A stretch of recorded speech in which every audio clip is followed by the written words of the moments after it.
Hello, my name is Dr. Alex Farivar and I'm a thoracic surgeon at the Swedish Cancer Institute and Medical Center in Seattle, Washington. I would like to talk to you today about tumors involving the pleura and in specific malignant pleural mesothelioma.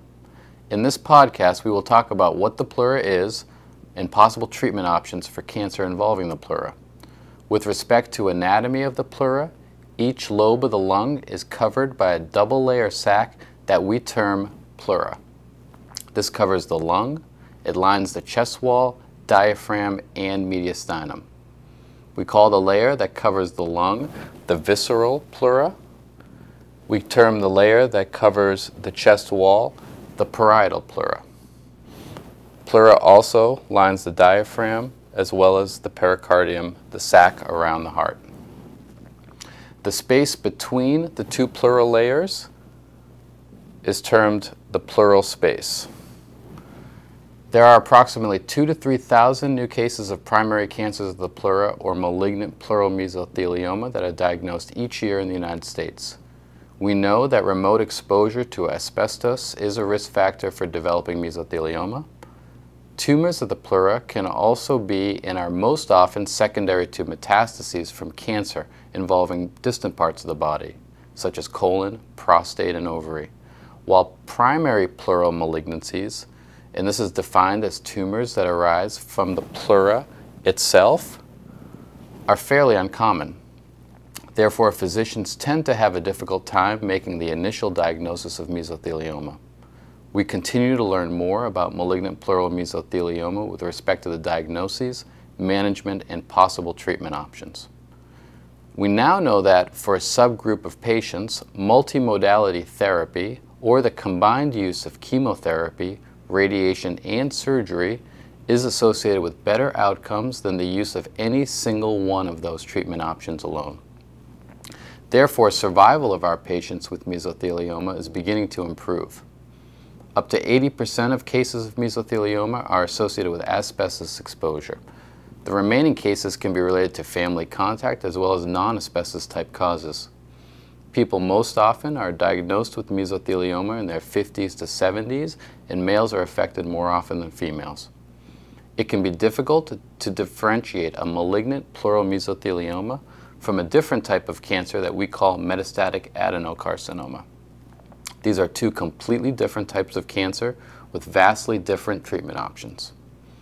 As I mentioned before, pleural tumors are more frequently metastatic cancers than mesothelioma, and so we utilize many different tests to accurately make that distinction. It is crucial that we have enough tissue sample or a large enough biopsy specimen to adequately characterize not only the tumor as a mesothelioma, but also to distinguish which subtype of mesothelioma we have. In specific, epithelioid, sarcomatoid, or mixed. Epithelioid mesothelioma is the more favorable subtype of mesothelioma and carries a greater chance of survival after surgical and multimodality therapy. Sarcomatoid mesothelioma is composed of spindle-shaped cells, and these tumors tend to have a less favorable outcome. Part of the difficulty in making a diagnosis of mesothelioma are the subtle symptoms that a patient exhibits. Dyspnea, or difficulty with breathing, is the most common symptom, and that is usually due to the presence of a pleural effusion, characterized in blue.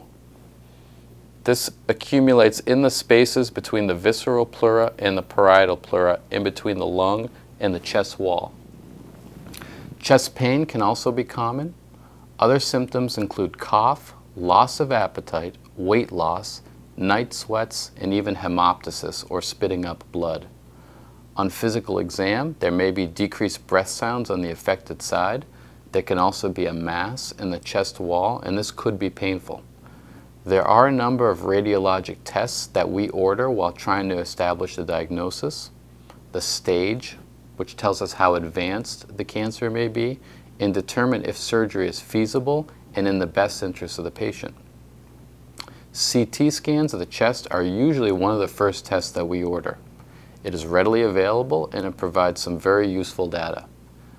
PET scans help determine if there's any suggestion of disease in the other lung, in the abdomen, or in other areas of the body. At times, MRI can suggest invasion into the chest wall, mediastinum, or across the diaphragm into the abdomen. This usually indicates that surgery would not be an option that would benefit the patient. All the information we gather, including CT, MRI, PET, as well as histology from the tissue biopsy, is used to gain a better idea of the anatomy of one's mesothelioma and whether surgery will be of potential benefit for the patient. The first invasive test used in an attempt to make a diagnosis of mesothelioma is typically a thoracentesis, or when fluid is removed from the pleural space. A thoracentesis is the use of a small catheter to drain pleural fluid that is sent for analysis to a pathologist to see if cancer cells are indeed present. It is not uncommon that the pleural fluid is analyzed and does not indicate a diagnosis of mesothelioma or even cancer at all, even if cancer is present in that space. Oftentimes, the next step is the use of a CT scan to guide a pleural biopsy. This yields a diagnosis of mesothelioma approximately 30 to 50% of the time. Better, but still not great with respect to making a definitive diagnosis of mesothelioma. Lastly, an operation can be performed, usually through a single small incision in the chest wall. A videoscope is introduced into the pleural space and multiple biopsies are taken of the pleural surfaces. This is often the diagnostic intervention that results in a definitive diagnosis of malignant pleural mesothelioma. At this point, the patient typically is referred to a thoracic surgeon with experience in treating patients with mesothelioma. As is true with any cancer we treat, we stage every patient with mesothelioma. In other words, we determine how advanced we believe the cancer to be when we attempt to determine the best treatment option possible. We utilize all the data available to us, including the CT, PET-CT, MRI, tissue biopsy, and eventually a day procedure in the operating room called a cervical mediastinoscopy. This is a procedure where a small incision is made at the base of the neck and mediastinal lymph nodes are biopsied.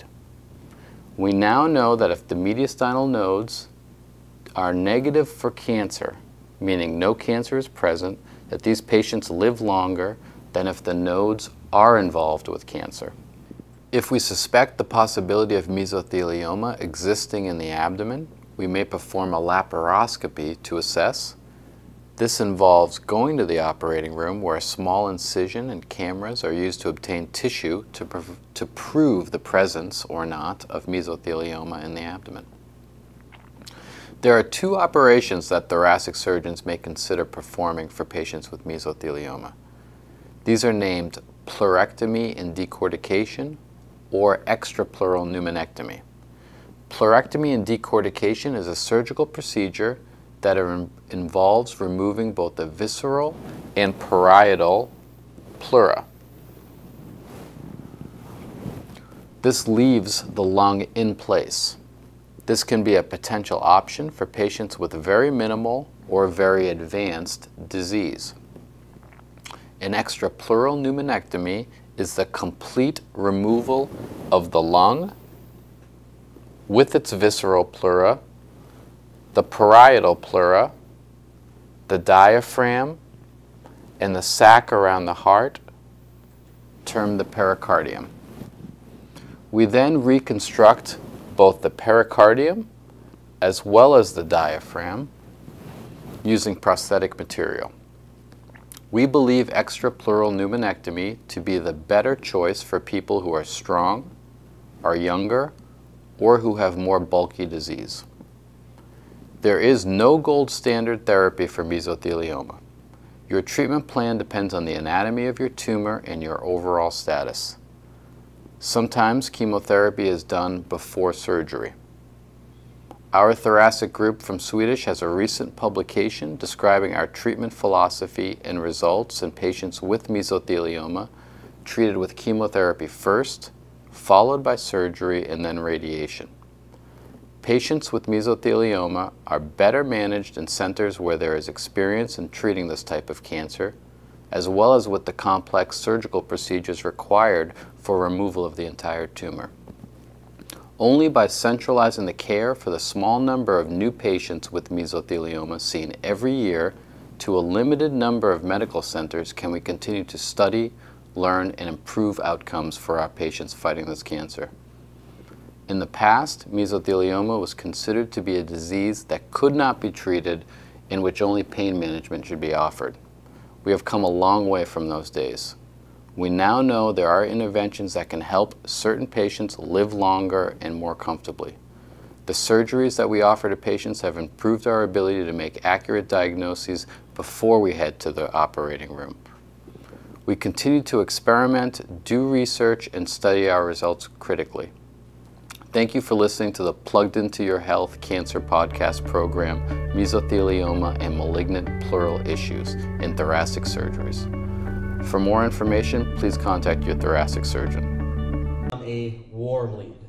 You see how we're prioritizing our time? What we're trying to do is we're trying to make sure that we're spending time with quality prospects versus non-quality. And it goes from people that are the hot leads, the warm leads, which they have 2 of the 3, and then you have